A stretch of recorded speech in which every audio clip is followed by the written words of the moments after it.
आप तिलक लगाते हैं, आप कंठी पहनते हैं, तो इन दो चीजों से सबसे पहली चीज जो होनी चाहिए वो क्या? मान की इच्छा नहीं। आपने यहां पर क्या कहा कि आपका मजाक उड़ाया जाता है, इसका मतलब क्या है? आप मान की इच्छा कर रहे हो? मान की इच्छा मत करो। आप तिलक लगाते हैं, मैंने शायद 2-3 दिन पहले बताया था ना, मेरी चोटी खींचते थे बच्चे स्कूल जब मैं जाता था, मेरे तिलक का मजाक उड़ाया जाता, बिंदी लगा के आया है।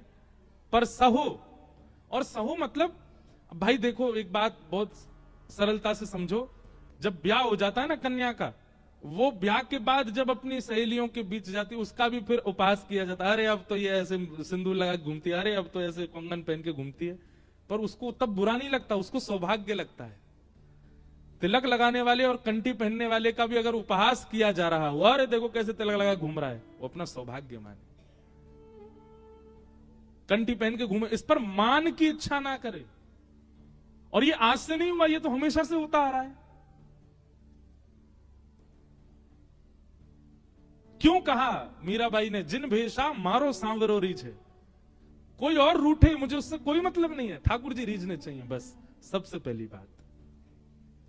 दूसरी बात, आप अपना आदर्श बनाइए श्री किनको? प्रहलाद जी महाराज। प्रहलाद जी दानवों के विद्यालय में पढ़ते थे, दैत्यों के विद्यालय में। प्रहलाद जी महाराज से कोई बात नहीं करता था, अकेले बैठे रहते थे। क्यों? बाकी सब दैत्य हैं, बाकी सब मांस खाते हैं, प्रहलाद जी महाराज शुद्ध सात्विक थे। बाकी सब लोगों को गप मारने में अच्छा लगता था, प्रहलाद जी महाराज कीर्तन करते थे। एक बात याद रखिए, अपने कर्तव्यों का निर्वहन कीजिए। आप कॉलेज पढ़ने के लिए गए हैं, वहां मित्रों से मैत्री करना और उनसे सम्मान प्राप्त करना, उनके समाज में बैठना, ये आपका उद्देश्य नहीं रहेगा। और ये हम पहले ही कह चुके हैं, भक्ति मार्ग में आओगे तो बहुत कुछ छूट जाएगा। तो सबसे पहले तो अमानी बन जाओ, मान की इच्छा ही मत करो। उसके बाद भी आपको ऐसा लगता है आपके तिलक का मजाक उड़ाया जा रहा है, तो हमारे यहां अभी अंतिम बात सुनो, हमारे यहां जल का किया जाता है। जल हाथ में लो और हाथ में लेकर के जल से तिलक कर लो। वो अदृश्य तिलक है, तिलक भी हो गया, दिखेगा भी नहीं। लेकिन हम फिर कहेंगे दोबारा, मान मत करो कि आपका उपहास होता है, या ये मान की इच्छा मत रखो। अपने स्वरूप में जाओ। उनके लिए थोड़ी किया आपने वो स्वरूप, अपने लिए और ठाकुर जी के लिए है।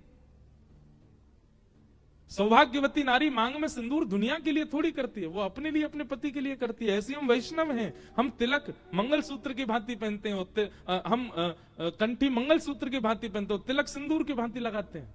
ये हमारा सौभाग्य है, हमारा वर्ण हो चुका है ठाकुर जी से।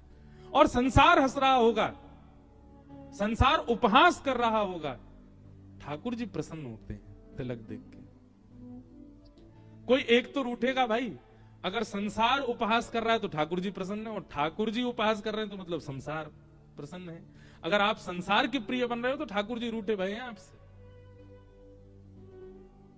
इसलिए जिनका ये भाव है, अब आप कॉलेज जाइए और बिल्कुल भी मान की भावना से मत जाइए कि मेरा सम्मान ही हो।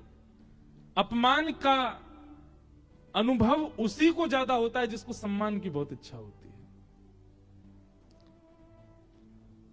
क्या कहा हमने? अपमान का अनुभव उसी को ज्यादा होता है जिसको सम्मान की बहुत इच्छा होती है। और जिसको सम्मान की इच्छा नहीं होती ना, उसका कोई व्यक्ति जबरदस्ती अपमान कर दे, उसको पता ही नहीं चलता।